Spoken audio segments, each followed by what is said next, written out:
Vamos para mais uma aula. Na aula de hoje vamos falar sobre o tão famoso full body, né? Bom, de épocas em épocas essa divisão de treino, né? Esse método full body acaba se tornando popular. Então ele tem seus picos de alta no hype, né? Principalmente quando surge algum atleta com uma boa mídia ou um atleta reconhecido que acaba... Lembrando, boa mídia, nem sempre um atleta é bem reconhecido no esporte. Ele pode ter mídia, mas às vezes não é um bom atleta, tá? Isso acontece muito. Mas vamos lá. Alguém da mídia, alguém reconhecido, ou atleta importante, acaba, ou algum treinador, acaba falando que a maioria dos alunos, ou atletas, ou ele mesmo, tá usando o full body e tá vendo bons resultados, tá? E aí tem seu hype de novo, o seu momento de novo o full body. Nessa aula eu quero esclarecer para vocês, trazer com vocês com realmente conhecimento, análise crítica, para a gente entender realmente a aplicabilidade e se full body é ou não superior a outros métodos de treino, tá? Primeiramente, o que é o full body, né? O full body nada mais é do que treinar todos os músculos no mesmo treino. Sim, no mesmo treino você vai treinar todos os músculos, tá? E como a gente faz isso aí? Aqui eu trouxe para vocês uma média de exercícios normalmente usados para cada grupo muscular, tá? Eu vou explicar o porquê eu coloquei nessa ordem. 1 a 3 exercícios de quadríceps, 1 a 3 exercícios de isquiotibiais, 1 a 3 exercícios de costas, 1 a 3 exercícios de peito, 1 a 3 exercícios de deltoides, 1 a 3 exercícios de tríceps, 1 a 3 exercícios de bíceps. Panturrilha, abdômen, antebraços são complementos, não precisa treinar sempre. Mas você pode complementar normalmente no final do treino, tá? Com quantas séries houver necessidade para o seu físico e o quanto você conseguir se recuperar e manter um bom desempenho. Por que eu selecionei essa ordem, tá? Primeiro eu quero explicar para vocês essa ordem antes que alguém ache que eu só use essa ordem em full body ou que só existe essa ordem no full body. Por que eu coloquei essa ordem? Normalmente, se usa o full body usando os primeiros músculos, o que tem exercícios de maior dificuldade e exigência. Sendo assim, quando a gente está falando de quadríceps, a maioria das pessoas treinam agachamento. Imagine se você coloca agachamento no final do treino, no meio, no final do treino. A tendência é você perder muito desempenho no agachamento livre. Então, eu coloquei aqui quadríceps por quê? Normalmente tem um agachamento, um leg, uma extensora, ou só o agachamento é extensora, ou o leg é extensora. Exercícios aí, a extensora não exige muito, né, para ser isolado. Mas os multiarticulados como o agachamento e o leg press exigem. Ou a fundo, ou qualquer variação de agachamento aí que exista, tem uma exigência maior por recrutar vários grupos musculares e ter uma demanda de oxigênio e calorias muito grande, o que exige muito esforço para você estar fazendo exercício. Você vai jogando ele para baixo, tem nem se você perder a progressão de carga e o desempenho que você poderia ter no começo do treino. Já os outros músculos é mais fácil você manter o desempenho nos outros exercícios. Por que os tibiais depois? Já para completar o treino de pernas no começo, mas não tem problema você fazer ele no final. Não tem problema você fazer quadríceps, depois costas e isquiotibiais no final. Porque normalmente no full body os isquiotibiais são treinados com flexora, seja a cadeira flexora, a mesa ou flexora em pé. Talvez às vezes um stiff, tá? Normalmente se usa uma ou duas flexoras e às vezes o Hominid deadlift ou o stiff para complementar o trabalho de isquiotibiais. Depende da necessidade e o volume de séries de cada exercício, tá? Pode também, para complementar o trabalho aqui, fazer um deadlift, um leg, uma extensora e 2 flexoras, por exemplo, tá? Não tem problema, o importante é você direcionar os exercícios iniciais com foco nas pernas.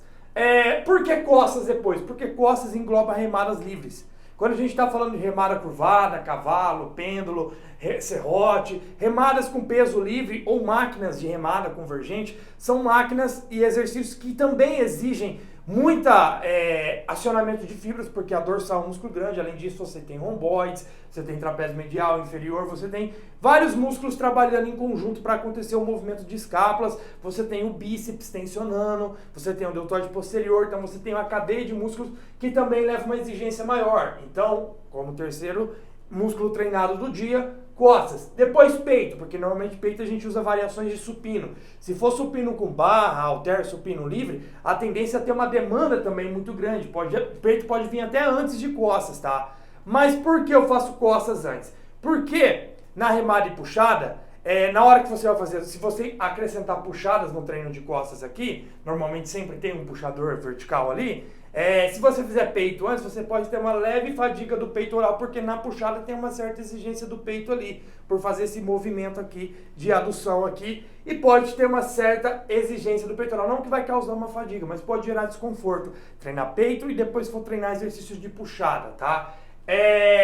Depois deltoides. Normalmente no full body, quando o deltoide vai para o final do treino, são os músculos que você faz só exercícios isolados. Então nesse aqui você pode fazer um desenvolvimento? Pode. Só que depois do treino de peito, depois de todos esses treinos, você vai estar bem desgastado. E aí seria mais proveitoso para o deltoide você fazer exercícios isolados para a cabeça frontal, lateral principalmente, né? Dependendo da necessidade de cada um. E até para a cabeça posterior do deltoide aí, para as fibras posteriores do deltoide. Então exercícios isolados não sofreria uma queda de desempenho de forma tão significativa assim, ao contrário de um desenvolvimento que você acabaria tendo uma perda de desempenho em relação começar com ele primeiro. Se você começa com ombros, o desenvolvimento rende muito bem. Aqui já não vai render tão bem, talvez seja mais proveitoso usar os exercícios isolados. O mesmo vale para tríceps e bíceps, já que os exercícios de tríceps e bíceps, na grande maioria, 95% dos exercícios, tem ação isolada nesses músculos. Então você finaliza com exercícios isolados. Nada impede de você também usar mais isolados para peito também. Fazer uma variação de supino, 1, 2 isolados, aí faz 2, 3 isolados aqui, mais 2, 3 aqui, 1, 2 aqui.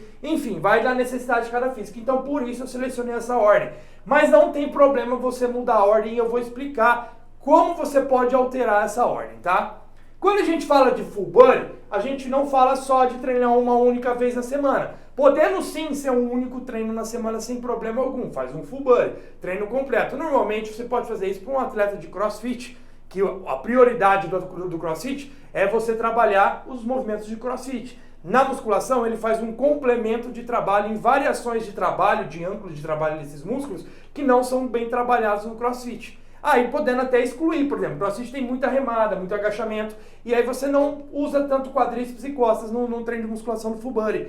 Você deixa mais isolados e trabalha mais os músculos que o crossfit não trabalha com uma certa especificidade, tá? E aí você vai trabalhando de acordo com a necessidade. Por exemplo, atleta de crossfit, né, que eu citei, você tem atletas de futebol também, atletas de futebol americano, de esportes coletivos que precisa focar mais na parte técnica do seu esporte, nos treinos direcionados para o seu esporte, do que propriamente a musculação. Aí o full body cai muito bem, que ele vai treinar isso 1 ou 2 vezes a semana. Então não tem problema treinar uma única vez. Lógico que você não vai ter grandes resultados treinando uma única vez, porque dificilmente você vai conseguir um volume de treino grande. Imagina se você faz 20 sets para cada músculo aqui, a tendência é o treino ficar 5 horas, e aí é inviável. Não porque não consegue, mas porque a maior parte do tempo você vai treinar num desempenho muito baixo e desgastante, tá? E vai ocupar muito tempo do seu dia.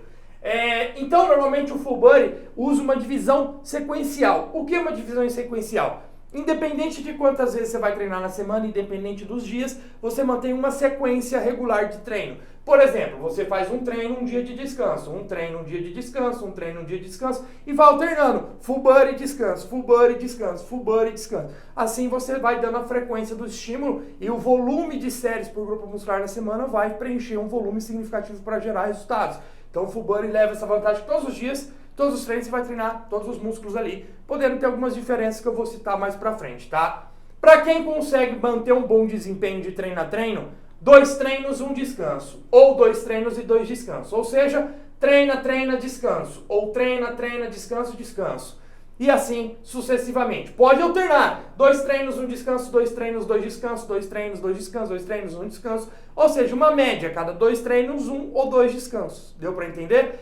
O mesmo vale. 3 treinos de full body, lembrando que é full body nos 3 treinos, tá? Então os 3 treinos vai trabalhar todos os músculos. Pode mudar exercícios? Pode. Pode mudar a ordem dos músculos que começa cada treino? Pode. Por exemplo, você pega um treino de full body e trabalha mais os multiarticulados, com menos isolados, e o outro treino de full body você trabalha mais exercícios isolados e menos multiarticulados, mudando a ordem dos músculos ali para todo treino você dar uma certa prioridade nos músculos. Assim você, comecei dando prioridade em pernas, aí depois ele vai para o último e a gente sobe costas e peito, depois desce e aí vai alternando assim, vai jogando para baixo, subindo, jogando para baixo. Assim você consegue dar uma manutenção do desempenho em todos os músculos, caso seja a sua prioridade trabalhar todos os músculos de uma forma equilibrada, tá?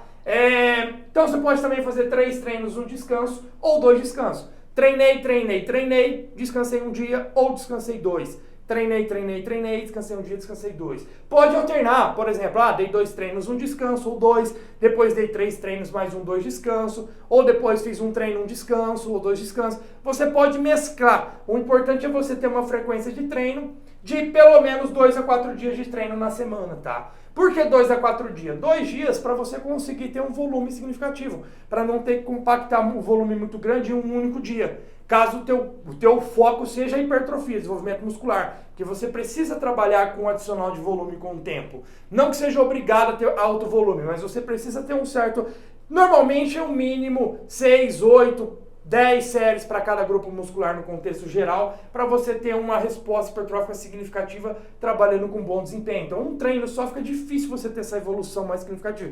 Pode ter, mas não tanto. Quanto mais desenvolvido físico, mais você precisa trabalhar ele, tá? A menos que o teu foco não seja o desenvolvimento muscular, mas a performance, complementar a musculação para outro esporte, aí você pode treinar uma vez. Mas como eu disse, 2 a 4 treinos na semana usando essa sequência, um treino, um descanso, ou 2 descansos, e alternando assim, completando de 2 a 4 treinos na semana. Por que não 5, 6, 7 treinos? Se você consegue, ótimo, respeita a tua capacidade de recuperação e resposta, bacana. Mas imagine treinar todos os músculos 5, 6, 7 vezes a semana.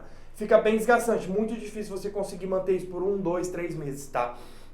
A menos que você faça isso em uma ocasião especial, 1, 2, 3 semaninhas, e depois volte à divisão de treino tradicional que você costuma fazer, ou outra divisão que você consiga descansar mais os músculos. Porque senão você vai dar muito estímulo frequente e não vai dar tempo para o músculo se recuperar. E o acúmulo de dano e fadiga pode acabar retardando a hipertrofia, porque vai focar a síntese proteica em reparação tecidual. E reparação tecidual não necessariamente é hipertrofia. É apenas uma reparação do dano causado, da diminuição da inflamação.